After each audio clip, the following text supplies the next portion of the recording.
Film ini menceritakan seorang pria bernama Frank. Dia adalah seorang duda yang baru aja kehilangan istrinya. Dia pun saat ini hidup sendirian. Sebenarnya dia punya 4 anak, namun anak-anaknya udah punya kehidupannya masing-masing. Frank pun menyibukkan dengan kegiatan yang bisa dia kerjakan. Waktu itu dia pergi ke supermarket. Dia pun membeli bahan makanan yang cukup banyak karena dia akan dikunjungi oleh anak-anaknya. Dia membeli daging steak, anggur, bahkan berencana membeli panggangan. Dia sangat excited menyiapkan itu semua di rumahnya walaupun sendirian. Malam itu dia mendapatkan telepon dari anaknya yang bernama Robert. Tujuannya menelpon adalah untuk memberitahu kalau dia nggak bisa datang karena kerjaannya yang menumpuk. Robert adalah seorang musisi orkestra. Frank pun kemudian memutar perekam suara teleponnya. Ternyata di sana juga ada pesan dari anak-anak yang lain, yaitu Rosie, seorang penari di Las Vegas. Dia mengatakan kalau dia nggak bisa kemana-mana dengan alasan yang sama, yaitu kerjaan. Begitu juga dengan Amy, seorang eksekutif sukses di Chicago. Amy sekalian menyampaikan kalau kakaknya, yaitu David, juga nggak bisa datang. Akhirnya Frank pun memasak sendiri daging steak dengan panggangan mahal yang baru aja dia beli. Bisa dibilang mereka berempat nggak pernah datang lagi sejak pemakaman ibu mereka dan meninggalkan Frank sendirian. Karena mereka nggak bisa datang, jadi Frank pun memutuskan untuk mengunjungi anak-anaknya saja. Namun dokter menyarankan supaya Frank nggak melakukan perjalanan jauh, dikarenakan kondisi paru-parunya yang mengharuskan Frank nggak melakukan pekerjaan yang berat. Dokter menyarankan Frank diam di rumah saja dan berkebun. Tapi Frank bodoh amat. Dia menyiapkan surat untuk anak-anaknya. Frank juga membawa semua perbekalan seperti pakaian dan obat-obatan. Jika kondisi nggak berjalan dengan baik, dia akan pulang. Gak ada satupun anak-anaknya yang tahu dengan kepergian Frank ini. Frank pun melakukan perjalanan pertamanya ke New York menggunakan kereta api. Seperti orang tua pada umumnya, Frank senang jika ada teman bicara. Di dalam kereta, Frank menceritakan pada salah satu penumpang di kereta bahwa dulu dia bekerja melapisi kabel-kabel telepon dengan pelapis PVC supaya kuat dengan serangan cuaca. Bertahun-tahun kerja di dalam pabrik itulah yang membuat paru-parunya kini bermasalah. Setelahnya, Frank memperlihatkan foto anak-anaknya. Betapa bangganya dia dengan anak-anaknya itu. Frank pun akhirnya sampai di New York. Waktu itu udah malam. Dengan menggunakan taksi, dia pun pergi ke apartemennya David. Setelah berkali-kali membunyikan bel, nggak ada jawaban di sana, sehingga Frank pun berpikir kalau David lagi keluar. Namun setelah berjam-jam sampai ketiduran di luar, David pun nggak muncul-muncul. Frank pun membawa kopernya pergi mencari tempat berteduh. Di dalam perjalanan, dia melihat sebuah galeri. Sebuah lukisan besar dengan tanda tangan David pun dipajang di sana. Frank pun senang banget jika David mewujudkan cita-citanya. Frank kemudian pergi ke kafe untuk sekedar menghabiskan malam. Besok paginya, Frank kembali ke sana. Untungnya ada penghuni lain sehingga Frank pun bisa masuk ke dalam. Sesampainya di depan pintu apartemennya David, anaknya itu juga nggak ada di sana. Sehingga Frank mengeluarkan amplop surat dan menuliskan bahwa dia sebenarnya ingin memberikan kejutan, namun David nggak ada di rumah. Frank akan menghubungi David lagi nanti. Frank melanjutkan perjalanannya. Dari New York, Frank melakukan perjalanan berhari-hari ke Chicago. Frank menuju rumah Amy, anaknya yang merupakan seorang eksekutif sukses. Frank pun bertemu dengan cucunya yang bernama Jack. Dia pun diberitahu kalau ibunya lagi ada di belakang. Frank kemudian memanggil Amy. Terbayang di matanya dia tengah memanggil perempuan kecil yang dia rindukan. Amy pun kaget karena Frank datang. Dia juga kaget kalau saudara-saudaranya juga nggak datang di reuni keluarga kemarin. Ini adalah pertama kalinya Frank datang ke rumahnya Amy. Ketika itu Amy menyuruh Jack untuk mengajak kakeknya bermain golf di luar. Kesempatan itu digunakan Frank untuk mengenal lebih dekat cucunya itu. Sore hari, Jeff pun datang. Dia adalah suaminya Amy. Malam itu mereka makan bersama, memakan masakan Cina yang Amy beli.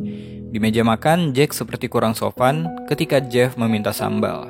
Jack bersikap berbeda dari yang Frank lihat tadi siang. Amy pun sampai minta maaf pada Frank. Amy kemudian bertanya pada ayahnya tentang rencananya di Chicago. Frank hanya ingin menginap di rumah Amy sehari atau 2 hari sebelum dia mengunjungi Robert untuk memberikan kejutan yang sama. Namun Amy dengan berbagai alasannya seperti nggak mau membiarkan ayahnya itu tinggal di rumahnya lebih lama. Amy pun mengatakan dia akan menghubungi Robert untuk bertanya di mana posisinya, namun Frank nggak mau karena dia ingin memberikan kejutan untuknya. Tapi Amy tetap memberitahu Robert. Besok paginya Frank diantar Amy ke stasiun kereta, namun sebelum itu Frank berfoto bersama. Frank sebenarnya heran. Jeff masih menggunakan pakaian yang sama dengan yang dia kenakan kemarin malam. Di dalam perjalanan, mereka pun berbicara tentang kesehariannya masing-masing. Frank juga bertanya apa yang sebenarnya terjadi di meja makan kemarin malam antara Jack dan Jeff. Namun Amy mengatakan mereka berdua memang sering bertengkar dan itu adalah hal yang normal. Sebelum ke stasiun, Amy ingin singgah dulu ke kantor agensinya. Frank bangga banget anaknya bisa bekerja di kantor yang besar. Setelahnya, Frank kemudian diantar ke stasiun kereta. Sambil menunggu jadwal kereta, mereka berdua pun ngopi bareng. Sebelum masuk ke kereta, Frank memberikan surat yang dia tulis untuk Amy. Frank juga bertanya apakah Amy bahagia saat ini. Amy mengatakan dia bahagia dengan hidupnya. Kemudian mereka pun berpisah. Frank melanjutkan perjalanannya untuk bertemu dengan Robert yang ada di belahan sisi Amerika yang lain. Berhari-hari melakukan perjalanan sampailah dia di kota Denver. Di depan sebuah poster orkestra, Frank pun mengambil foto di sana. Dia pikir Robert adalah yang ada di sana karena Robert mengaku kalau dirinya adalah seorang konduktor orkestra. Frank pun mengunjungi hall tempat orkestra itu latihan. Frank bangga banget bisa melihat Robert dengan timnya. Namun kehadiran Robert mengganggu mereka latihan karena hentakan dan deritan yang berasal dari kopernya itu. Tapi Robert bukanlah seorang konduktor, melainkan hanya pemain perkusi yang hampir nggak ada pengaruhnya di orkestra ini. Namun Frank tetap melihat Robert seperti anak kecil kesayangannya dulu. Frank mengatakan dia sengaja memberikan kejutan untuk melihat anaknya memimpin orkestra. Robert pun mengatakan dia nggak memimpin hari ini dan nanti dia akan menjelaskannya selesai latihan. Setelah latihan bubar, Robert mengatakan kalau dia nggak pernah jadi konduktor. Memainkan perkusi udah cukup baginya. Tanpa tekanan, bisa keliling kota dengan gaji yang lumayan. Frank mengira anaknya itu punya bakat yang sayang banget kalau cuma jadi pemain perkusi. Robert pernah membuat komposisi lagu, namun nggak ada yang mau memperkerjakannya. Selain itu, Robert udah menerima kehidupannya yang seperti ini. Frank kemudian ingin menghabiskan waktu bersama Robert sehari atau 2 hari, namun Robert yang udah briefing dengan Amy sebelumnya udah menyiapkan jawabannya bahwa dia akan pergi ke Eropa sore ini. Frank tahu kalau Robert berbohong, namun Frank menghormati keputusannya jika Robert gak menginginkannya di sana. Jadi setelah berbicara sedikit, Frank pun memutuskan untuk melanjutkan perjalanan. Sebelum pergi, Frank bertanya apakah Robert bahagia. Tentu aja dia menjawab dia bahagia dengan pekerjaannya saat ini, dia bisa menghasilkan uang yang lumayan. Robert meminta maaf kalau mereka nggak bisa menghabiskan waktu lebih banyak lagi. Frank pun kemudian berpisah dengan Robert. Yang nggak Robert tahu, Frank meninggalkan surat di atas alat perkusinya. Waktu itu Robert mengikuti Frank ke stasiun dan mengabari adiknya yang bernama Rosie kalau ayahnya membeli tiket bis ke Vegas untuk besok. Robert mengatakan pada Rosie sebenarnya dia punya waktu 2 hari untuk ayahnya, namun dia nggak tahu mau bicara apa. Apalagi Frank bertanya tentang David. Dalam perjalanannya ke Vegas, Frank menyempatkan untuk menelpon David kembali. Namun tentu aja David belum pulang karena dia ternyata terlibat suatu kasus. Pada malam hari di sebuah stasiun, Frank gak sadar udah ketinggalan bis karena ternyata ada perbedaan waktu 1 jam dari Denver. Frank pun kemudian menumpang sebuah truk yang dibawa oleh seorang driver perempuan bernama Colleen.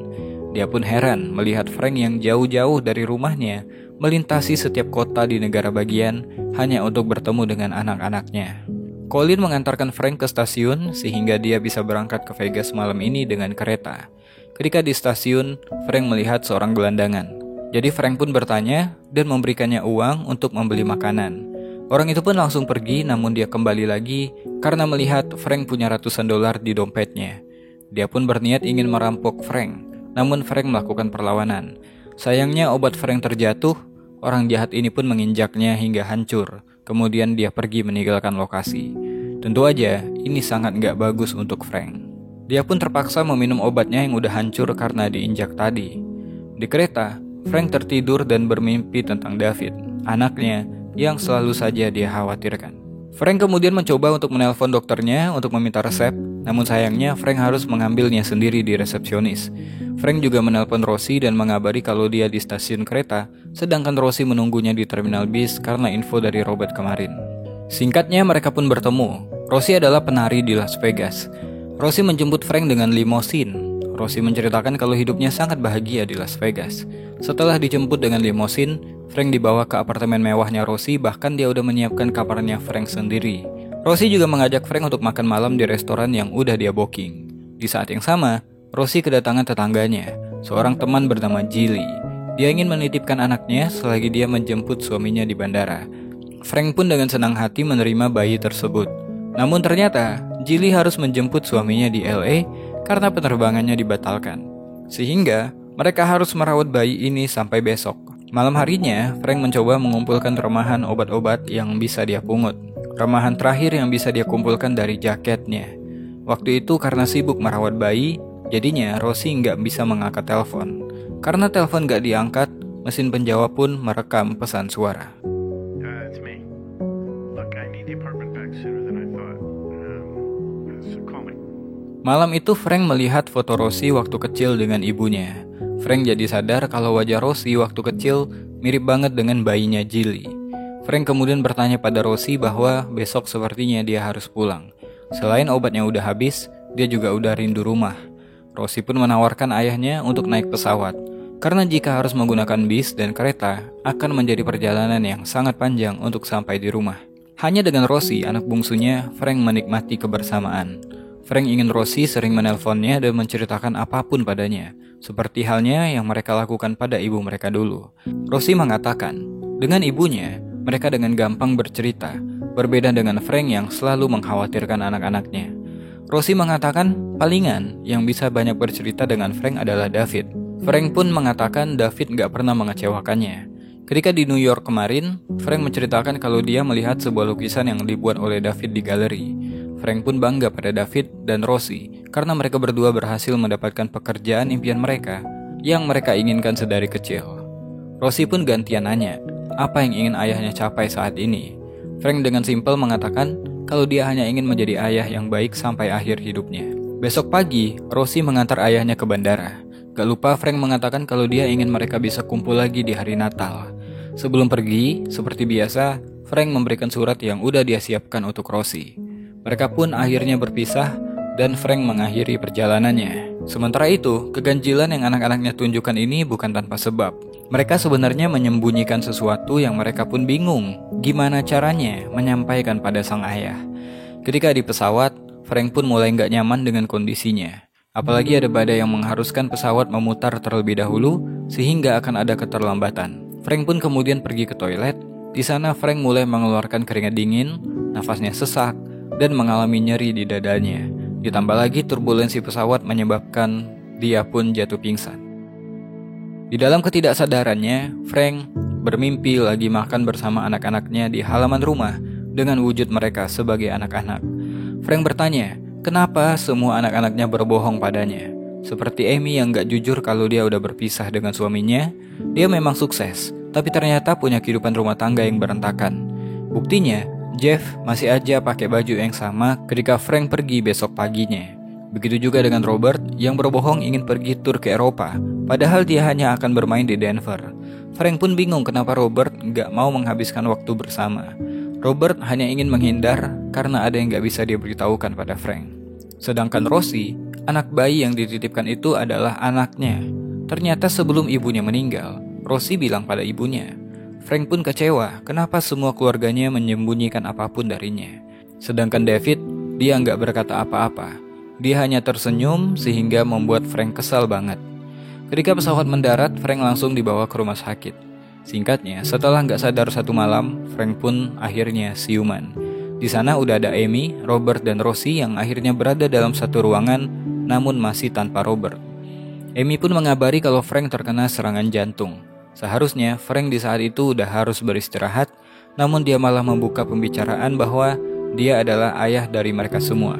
Frank tahu anak-anaknya punya masalah masing-masing yang mereka sembunyikan. Frank ingin mereka semua jujur padanya, seperti mereka jujur pada ibu mereka. Frank pun ingin tahu di mana David berada. Mereka bertiga pun langsung sedih. Amy mengatakan David udah meninggal dunia. Ketika dia di Meksiko, dia kedapatan membeli narkoba. Karena polisi ingin menangkapnya, dia pun panik dan berusaha menghilangkan barang bukti dengan menelan semua pilnya hingga dia pun overdosis. Tentu aja Frank gak percaya dengan apa yang dia dengar. Robert mengatakan sejak ibu mereka meninggal, David menghadapi permasalahan yang berat. Frank pun harus bisa menerima kenyataan ini. Di malam hari ketika lagi beristirahat, Frank berhayal tentang sosok David yang pamitan padanya. Waktu berlalu, Frank udah kembali ke rumahnya lagi menjalani hari seperti biasa. Pagi itu Frank menerima surat-surat dari apartemen David, termasuk surat yang dia berikan. Di amplop itu ternyata berisi foto mereka berempat dengan istrinya, dilengkapi pesan bahwa Frank berharap bisa melihat mereka di Natal nanti. Suatu hari Frank berziarah ke makam istrinya. Frank mengatakan mulai saat ini dia akan berhenti mengkhawatirkan kehidupan anak-anaknya. Dia akan berhenti menganggap kalau mereka seperti anak kecil karena mereka punya kehidupan sendiri dan bisa menyelesaikan masalahnya. Setelahnya, Frank kembali ke New York. Dia ingin membeli lukisan David yang terpampang di depan galeri. Namun sayang lukisan itu udah terjual. Jadi Frank pun disuruh meninggalkan biodata saja, siapa tahu ada karya David yang datang lagi. Setelah melihat namanya, penjaga galeri pun baru sadar kalau Frank adalah ayahnya David. Jadi dia pun membawa Frank ke gudang untuk memeriksa siapa tahu ada karya David di sana. Untungnya ada satu lukisan David yang tersisa. Lukisan yang menggambarkan tiang listrik dengan kabelnya.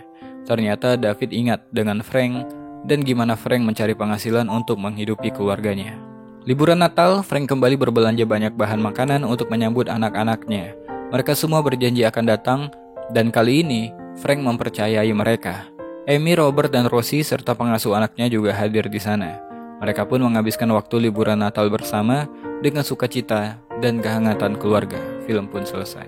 Sebagai seorang ayah, mungkin nantinya kita akan terlalu sibuk berharap anak-anak kita akan menjalani hidup yang sempurna, hingga akan membuat kita lupa untuk benar-benar mendengarkan cerita mereka. Kita ingin mereka sukses, kita ingin mereka bahagia dan bebas dari kesulitan. Tetapi jangan sampai dalam usaha kita melindungi mereka, justru kita sendiri menciptakan jarak. Saat menjadi orang tua, kita harus tahu bahwa anak-anak membutuhkan orang tua yang mendengar tanpa menghakimi, yang selalu ada tanpa menuntut, dan yang mencintai mereka apa adanya. Hidup ini terlalu singkat untuk hanya berasumsi bahwa semuanya baik-baik saja. Yang terpenting adalah selalu ada untuk mereka dengan hati yang terbuka dan tangan yang siap merangkul. Mungkin itu aja buat video kali ini. To be continue, jangan bosan jadi orang baik.